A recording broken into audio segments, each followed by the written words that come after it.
అందరికీ నమస్కారం. శ్రీమాత్రే నమః. ఓం నమ శివాయ. ఓం శ్రీ సాయిరాం. తులారాశిలో జన్మించిన జాతకుల గురించి తెలుసుకోబోతున్నాం. జూన్ 6వ తేదీ శుక్రవారం తులారాశి వారి ఇంటికి ఒక స్త్రీ వస్తుంది. మరి ఇంతకీ జూన్ 6వ తేదీ శుక్రవారం తులారాశి వారిలో జన్మించిన జాతకులకి ఇంటికి ఏ స్త్రీ వస్తుంది, ఎందుకు వస్తుంది, ఆమె ఏమి ఆశించి మీ ఇంటికి రాబోతుంది, ఇటువంటి ఎన్నో విషయాలతో పాటుగా రాబోయే రోజులలో తులారాశి వారి విషయంలో గ్రహాలు అనుకూలంగా ఉండబోతున్నాయా, లేకపోతే వ్యతిరేక దిశలు నడుస్తున్నాయా, రాబోయే రోజుల్లో ఏ ఏ రంగాల్లో ఎలా రాణించబోతున్నారు, ఈ వీడియోలు చూసి తెలుసుకుందాం. కాబట్టి వీడియో చూసిన ప్రతి ఒక్కరు కూడా ఎక్కడ కూడా స్కిప్ చేయకుండా తప్పకుండా ఎండ్ వరకు చూడండి. అప్పుడు మీకు పూర్తిగా అర్థమవుతుంది. ఇంకా ఏమాత్రం లేట్ చేయకుండా వెంటనే వీడియోని స్టార్ట్ చేద్దాం. గ్రహాలలో చంద్రుడిని 7వ గ్రహంగా పరిగణిస్తారు. సప్తగుణ సంపన్నుడైన చంద్రుడు కృష్ణపక్ష దశమి నుంచి కృష్ణపక్ష పంచమి వరకు పూర్ణ చంద్రుడిగా ఉంటారు. శుక్లపక్షం పంచమి నుంచి అమావాస్య వరకు క్షీణ చంద్రుడిగా పరిగణిస్తారు. అమావాస్య నుంచి కృష్ణపక్ష దశమి వరకు మధ్యమ చంద్రుడిగా చెప్తుంటారు. ఇక జ్యోతిష శాస్త్రంలో చెప్పాలి అంటే చంద్రుడు మన మనస్సుకు కారకుడు అవుతాడు. చంద్రుడిని స్త్రీ గ్రహంగా పరిగణిస్తారు. చంద్రుడు రోహిణి, హస్త, శ్రవణ నక్షత్రాలకు అధిపతిగా ఉండడం జరుగుతుంది. చంద్రుడు కర్కాటక రాశికి ఆధిపత్యం వహిస్తాడు. చంద్రుడు వృషభంలో 3 డిగ్రీల్లో పరమోత్సవ స్థితిలో ఉంటాడు. వృశ్చికంలోని 3 డిగ్రీల వరకు పరమనీచ స్థితిలో ఉంటాడు. సూర్యుడు, బుధుడు చంద్రుడికి మిత్రగ్రహాలు. ఈ యొక్క చంద్రగ్రహానికి శత్రువులు లేరని చెప్పుకోవాలి. ఇక కేతువును నీడగ్రహంగా పరిగణిస్తారు. జ్యోతిష శాస్త్రంలో కేతువు రాహువుతో కలిసి ఒక ప్రత్యేకమైనటువంటి గ్రహంగా పరిగణించబడుతుంది. కేతువు రాక్షస పాముతో తోకను సూచిస్తారు. కేతువు వ్యక్తిగత జాతకంలోని ఉన్నత స్థానాన్ని బట్టి ప్రభావాన్ని చూపిస్తుంది. కేతువు రాశి చక్రంలో అపసవ్య దిశలో ఉంటే మేషం నుంచి మీనానికి సంచారం చేస్తూ ఉంటుంది. ఇక ఒక్కొక్క రాశిలో కేతువు 18 నెలల పాటు ఆ కాలంలో అంటే ఈ 18 నెలల కాలం ఉంటుందన్నమాట. ఇక సహజంగా కేతువు ప్రతికూల ప్రభావాలు కలిగించే నీడ గ్రహంగా చెప్తుంటారు. అటువంటి కేతువు చంద్రుల కలయిక సింహరాశిలో జరుగుతుంది. జూన్ 1వ తేదీన సింహరాశిలోకి ప్రవేశించాడు. జూన్ 4వ తేదీ వరకు చంద్రుడు సింహరాశిలోనే ఉన్నాడు. ఇక చంద్రుడు సింహరాశిలోకి ప్రవేశించిన వెంటనే సింహరాశిలో ప్రవహించిన చంద్రుడు సంయోగం చెందాడు. చంద్రకేతుల కలయిక వలన తులారాశి వారికి మున్ముందు శుభాలు కలుగుతాయండి. అయితే వాటి గురించి ఇప్పుడు మనం ఈ వీడియో ద్వారా చూసి తెలుసుకుందాం. తులారాశి వారికి కేతువు చంద్రుల కలయిక కలిసి వస్తుంది. వీరు ఈ సమయంలో ఏ పని చేసినా కూడా కలిసి వస్తుందని చెప్పుకోవాలి. ఆర్థికంగా ఈ టైంలో వీరికి ప్రయోజనాలు కలుగుతాయి. వ్యాపారాలు చేసే వారికి ప్రాఫిట్స్ వస్తాయి. వ్యాపారంలోని చక్కటి పురోగతి అంటే అభివృద్ధి కనిపిస్తుంది. నూతన ఉద్యోగ అవకాశాలు లభిస్తాయి. కుటుంబంలో ప్రశాంతత కనిపిస్తుంది. ఆర్థిక పరిస్థితి నిలకడగా ఉంటుంది. ఈ సమయంలో తులారాశి వారికి లబ్ధి చేకూరుతుంది. ఈ రాశి జాతకులకు లబ్ధి చేకూరే విషయంలో మీకు ఎక్కువ స్థానంలోనే మీరు పెద్ద మొత్తంలో అభివృద్ధిని చూస్తారు. మీకు గతం కంటే ఎక్కువ అవకాశాలు ఈ సమయంలో వచ్చే ఛాన్స్ ఉంది. ఈ సమయం వీరికి అత్యంత అనుకూలంగా ఉండబోతుంది. ప్రతి రంగంలోనూ వీరు విజయాన్ని సాధిస్తారు. పూర్వీకుల నుండి ప్రయోజనాలను పొందుతారు. ఇది తులారాశి వారికి శుభాలను ఇచ్చే సమయంగా చెప్పుకోవచ్చు. వీరికి బాగా కలిసి వస్తుంది. ఈ తులారాశి జాతకులు ఈ సమయంలో ఆర్థికంగా బలోపేతం అవుతారు. వర్తక వ్యాపారాలు చేసేవారు లాభాలను గ్రహిస్తారు. కెరియర్ పరంగా మంచి పురోగతి అనేది ఉంటుంది. ఈ సమయంలో మీరు కష్టాల నుంచి బయటపడతారు. వివాహాలు కాని వారికి ఈ సమయంలో వివాహం అయ్యే యోగం ఉంది. మీకు ఈ సమయంలో విశేషమైన ఫలితాలు రాబోతున్నాయి. మీరు చేసే ప్రతి పనిలోనూ విచారణ అందుకుంటారు. ఈ సమయంలో వీరి కెరియర్లో ఊహించని విధానంగా పురోగతిని సాధిస్తారు. ఇకపోతే తులారాశి వారు ఆర్థికంగా నిలదొక్కుంటారు. ఏ పని చేసినా కూడా మీకు కలిసి వస్తుందండి. సక్సెస్ వచ్చి తీరుతుంది. ఈ టైంలో మీకు చాలా మేలు కలుగుతుందండి. ఆర్థికంగా గతంలో కంటే కూడా ఇప్పుడు బాగా మెరుగవుతారు. అన్ని రకాలుగా మీకు మెరుగైనటువంటి ఫలితాలు రాబోతున్నాయండి. ఇకపోతే తులారాశిలో జన్మించిన జాతకులకు ఈ వ్యాపారాలు చేస్తున్న వారికి అవి లాభసాటిగా మారుతాయి. డబ్బులు పొదుపు చేస్తారు. ఆకస్మిక ధనలాభాలు కలుగుతాయి.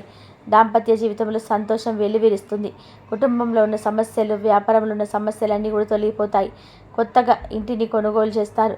ఆస్తిపరంగా ఉన్న సమస్యలకు పరిష్కారం లభిస్తుంది. జీవిత భాగస్వామి నుంచి మద్దతు లభిస్తుంది. గతం నుంచి వెంటాడుతున్న సమస్యలకు పరిష్కారం దొరుకుతుంది. కుటుంబ సభ్యుల మధ్య ప్రేమానురాగాలు పెరుగుతాయి. కాలాన్ని వృధా చేయకుండా మంచి మంచి పనులు చేసి మంచి మంచి పేరు తెచ్చుకుంటారు. ఆత్మవిశ్వాసంతో ఏ పనైనా సరే పూర్తి చేయగలిగే సామర్థ్యాన్ని పొందుతారు. మానసికంగా ప్రశాంతంగా ఉండడం వల్ల ఆలోచించే సామర్థ్యం పెరుగుతుంది. రుణ సమస్యలన్నీ తీరిపోతాయి. డబ్బు పరంగా కూడా ఎలాంటి ఇబ్బంది పడాల్సిన అవసరమే రాదు.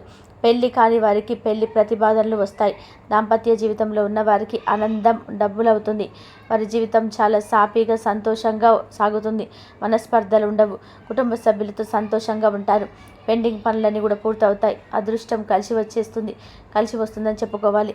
విశేషమైన ప్రయోజనాలు అందుకుంటారు. దీనివల్ల మానసిక ప్రశాంతత కలిగి ఉంటారు. ప్రేమ జీవితంలో ఉన్నవారు కూడా మంచి ఫలితాన్ని అందుకోబోతున్నారు. ధనలాభం కలుగుతుంది. దీనివల్ల ఈ రాశి వారికి సంపాదన పెరుగుతుంది. ఆర్థిక సమస్యలన్నీ తీరిపోతాయి. ఉద్యోగస్తుల స్థిర పదోన్నత ఉంటుంది. నిరుద్యోగులకు ఉద్యోగస్తుల స్థాయి. విదేశాలకు వెళ్ళాలనుకునే వారు గట్టిగా ప్రయత్నం చేయాల్సి ఉంటుంది.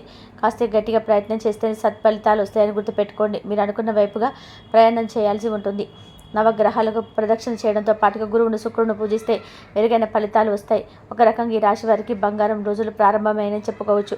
విదేశాల్లో వెళ్ళాలనుకునే వారు ఎంతో కాలం నుంచి ప్రయత్నించిన వారి కోరిక ఎప్పుడు నెరవేరుతుంది.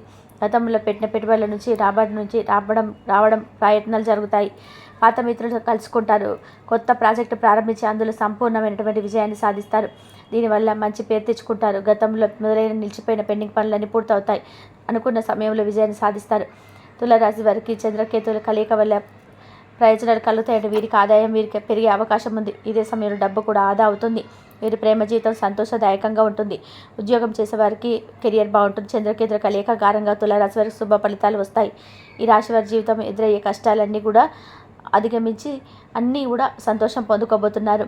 ఏ పని చేసినా మంచి ఫలితాలు వస్తాయి. ఇకపోతే జూన్ 6 శుక్రవారం రోజు తులారాశి ఇంటికి ఒక స్త్రీ వస్తుంది. ఎవరు అంటే ఆమె మీకు బంధువు కావచ్చండి, లేదంటే మీకు గతంలో తెలిసినటువంటి మీకు బాగా దగ్గర బంధువు అండి. అయితే ఆమె మీకేం తెలియజేస్తుందంటే మీకు ఏదైతే పూర్వీకుల నుంచి ఆస్తి కలిసి రాబోతుందో ఆ ఆస్తి సంబంధించిన విషయాలలో ఆమె మీకు చెప్పడం జరుగుతుంది. ఏవైతే మీకు కోర్టులో మీకు వస్తుందా రాదని సందేహం ఉంటుంది కదా, కోర్టుకు సంబంధించిన కేసు నడుస్తుంది. ఆ స్త్రీ మీకు ఆ కేసు సంబంధించి మీకు ఫేవరబుల్గా చాలా యూస్ అవుతుందండి. ఆ స్త్రీ ద్వారా కోర్టు కేసులు ఏదైతే మీకు ఫేవరబుల్గా వస్తుంది దాని ద్వారా మీకు ఆస్తి అనేది పూర్వీకుల నుంచి కలిసి రాబోతుంది. ఈ విషయాలన్నీ కూడా మీకు ఆ స్త్రీ ఎంతో రకాలుగా అంటే ఆమెకు మీరు ఏం చేశారో తెలియదు కానీ ఆమె మీకు ఈ సమయంలో చాలా ఉపయోగపడుతుంది. ఎన్నో రకాలుగా ఆస్తి మీకు మేలు చేస్తుందని చెప్పుకోవచ్చు. ఈ రకంగా పూర్వీకుల ఆస్తి మీకు కలిసి వస్తుంది. కాబట్టి తులారాశి వారికి జూన్ 6 శుక్రవారం బంధువు రావడం వల్ల ఎన్ని రకాలుగా లాభాలు అనగా రాబోయే రోజుల డబ్బు ఏ విధంగా రాబోతుందో ఈరోజు మనం ఈ వీడియో ద్వారా చూసి తెలుసుకున్నాం కదా. ఇంట్లో ఏదో వస్తువు ఇరిగినా పగిలినా ఇంట్లో ఉంచుకోకుండా బయటపడేయండి. ఇక ఇంట్లో చెత్తను ఉంచడం ప్రతికూలతను తెస్తుంది. అప్పుల నుంచి బయటపడాలంటే ఇలా చేయాల్సి ఉంటుందండి.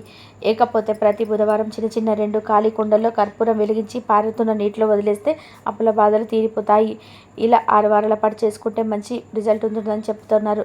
ప్రతి బుధవారాన్ని లక్ష్మీదేవికి పరమాన్నాన్ని నైవేద్యంగా పెడితే రుణ బాధలు తీరుతాయని చెప్తున్నారు. అలాగే ప్రతిరోజు ఇంట్లో సాయంత్రం సమయంలో ధూపం వేయడం వల్ల అప్పుల బాధలు తీరుతాయని, సీమలకు చక్కెర వేయడం వల్ల కూడా సంపాదనలో స్థిరత్వం లభిస్తుందని, వ్యాపార లాభసాటిగా మారుతాయని చెప్తున్నారు. మీకు అప్పుల బాధలు తీరిపోతాయని అంటున్నారు వాస్తు నిపుణులు. ఇప్పుడు మనం తులారాశి వారికి ఎన్నో ఏళ్ళ తర్వాత వచ్చిన ఈరోజు ఈ చిన్న పరిహారం చేసుకొని అప్పులను తీరుతాయండి. మీకు ఆ పరిహారం ఎలా చేయాలో ఇప్పుడు చూసి తెలుసుకుందాము. తులారాశి వ్యక్తులు రాబోయేటువంటి అమావాస్య రోజున ఈ యొక్క పరిహారం చేసుకుంటే చాలు మీ ఆర్థిక సమస్యలు కష్టాలన్నీ కూడా తొలగిపోతాయి. మీకు ఉన్న అప్పుల నుంచి తొందరగా బయటపడతారు. అయితే తులారాశి వారు ఇలా చేయండి.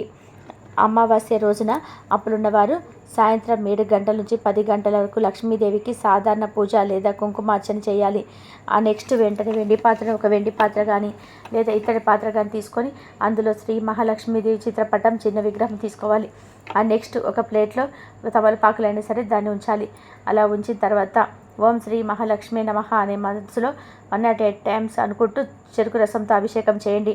ఒక్కొక్క స్పూన్తో చెరుకు రసాన్ని తీసుకుంటూ అమ్మవారికి అభిషేకం చేయాలి. ఇలా అమావాస్య రోజు తులారాశిలో జన్మించిన జాతకులు చేశారంటే మీకున్న ప్రతి ఒక్క ఆర్థిక సమస్యలన్నిటి నుంచి కూడా మీరు బయటపడతారు. మీకున్న ఆర్థిక సమస్యలన్నీ కూడా తొలగిపోతాయి. అప్పులన్నీ తీరిపోతాయి. ఫైనాన్షియల్ ప్రాబ్లమ్స్ అన్నీ కూడా క్లియర్ అయిపోతాయి. అలాగే అష్టైశ్వర్యాలు కూడా ప్రాప్తిస్తాయి. మీకున్న అప్పుల బాధలన్నీ కూడా తొలగిపోయి అలాగే ఏదో ఒక రూపంలో మీకు ఆదాయం అయితే పెరుగుతుంది, కష్టాల నుంచి బయటపడతారు. అది గుర్తుపెట్టుకొని తులారాశి వారు ఈ పరిహారాన్ని ఎంతో మనస్ఫూర్తిగా చేస్తేనే మీకున్నటువంటి మీ మనసులోని సంకల్పం మీకు ప్రతి ఒక్క ఫలితం రావాలంటే మీ సంకల్పం గట్టిగా ఉండాలి. ఈ పరిహారం ఎంతో మనస్ఫూర్తిగా చేస్తేనే మీకు మంచి ఫలితాలు వస్తాయని గుర్తుపెట్టుకోండి. ఇక తులారాశి వారు రాబోయే రోజులలో మీకున్న అప్పుల సమస్యలు, అదేవిధంగా ఆర్థిక సమస్యల అన్నిటి నుంచి బయటపడాలన్నా, మీకున్నటువంటి డబ్బు సమస్యలు ప్రతి ఒక్కటి కూడా తీరిపోవాలన్నా ఈ విధంగా చేస్తేనే మీకున్న ఆర్థిక సమస్యలు తీరిపోతాయి. అప్పులు ఊబి నుంచి బయటపడతారు. ఎటువంటి అంటే ప్రతి ఒక్క విషయంలో ఈ యొక్క అప్పు టెన్షన్ నుంచి బయటపడతారండి. కాబట్టి చూసారు కదా తులారాశి వారు జూన్ 6వ తేదీ శుక్రవారం రోజు ఒక విషయంలో అంటే అప్పుల విషయంలో టెన్షన్ పడడం వల్ల వాటి నుంచి బయటపడాలంటే ఎటువంటి పరిహారాలు పాటించాలనేది ఈరోజు మనం ఈ వీడియో చూసి తెలుసుకున్నాం కదా. మరి ఈ వీడియో మీకు ఎలా అనిపించింది, నచ్చిందా? నచ్చితే ఒక లైక్ చేయండి, మరి అలాగే షేర్ చేయండి, కామెంట్ చేయడం మాత్రం మర్చిపోకండి. ఇంతవరకు చూసినందుకు ధన్యవాదాలు.